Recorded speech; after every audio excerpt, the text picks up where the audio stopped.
Hai semuanya, kembali lagi di konten Ask Me Anything bersama aku Filbert untuk membahas pertanyaan-pertanyaan mengenai saham-saham yang banyak kalian tanyakan di kolom komentar. Yang belum sempat dijawab sama aku Filbert, boleh dong tolong ditulis ulang di kolom komentar di bawah. Siapa tahu akan terpilih untuk menjadi bahasan minggu depan. Oke? Langsung aja, ini dia pembahasannya. Bahas Nobuko. Halo semua, kembali lagi bersama saya Filbert dari komunitas Filbert Game Plan. Pada sesi AMA kali ini, kita akan menjawab pertanyaan salah satu teman kita yang menanyakan terkait saham Nobu. Mari kita mulai. Di awal Juli, Nobu sempat cukup ramai dikarenakan terjadi transaksi jumbo di pasar negosiasi. Hanwha Life, yang merupakan perusahaan asuransi asal Korea Selatan, membeli 40% kepemilikan Nobu dari pengendali di harga premium, yaitu 1.108 per lembar.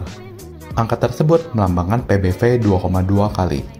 Sempat ramai juga narasi kalau Nobu akan melakukan MTO atau Mandatory Tender Offer, di mana kepemilikan saham publik akan dibeli di harga premium yaitu 1.108 tersebut.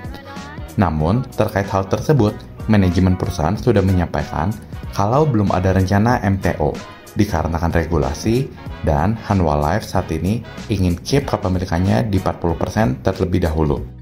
Pada saat video ini dibuat, Nobu diperdagangkan di 600 per lembar, lumayan terdiskon dibanding harga yang Hanwha bayarkan, sehingga cukup menarik untuk kita dalami bersama.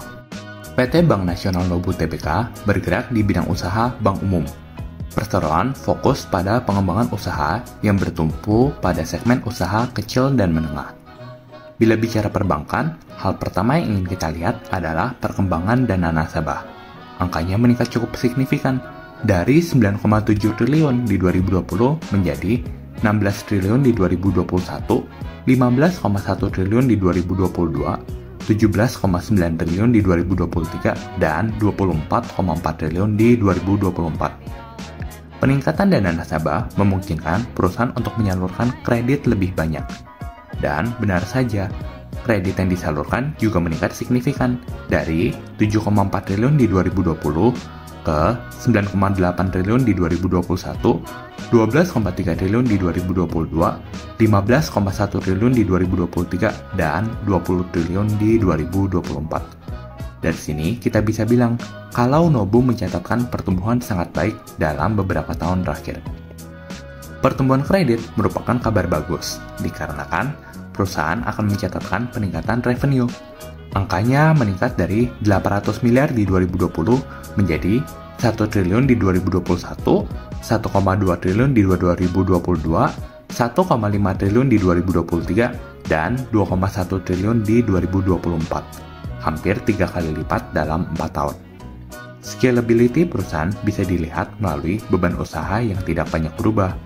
Meskipun kredit sudah banyak naik, alhasil, laba Nobu yang hanya 54 miliar di 2020 mampu tumbuh menjadi 329 miliar di 2024. Menariknya, bila kita mengacu ke laporan keuangan bulan Mei, angka ini diperkirakan akan meningkat ke 470 miliar di tahun 2025. Dari sini kita bisa simpulkan, perusahaan merupakan emiten perbankan yang mampu tumbuh sangat baik.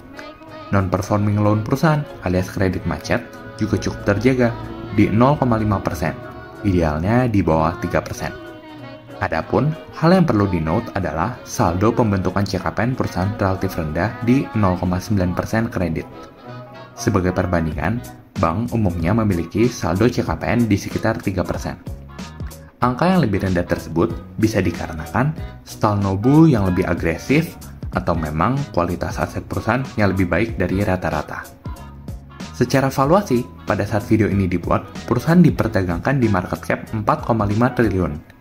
Bila dibandingkan asumsi laba 2025 yang 470 miliar, valuasi tersebut setara dengan PER 9,5 kali.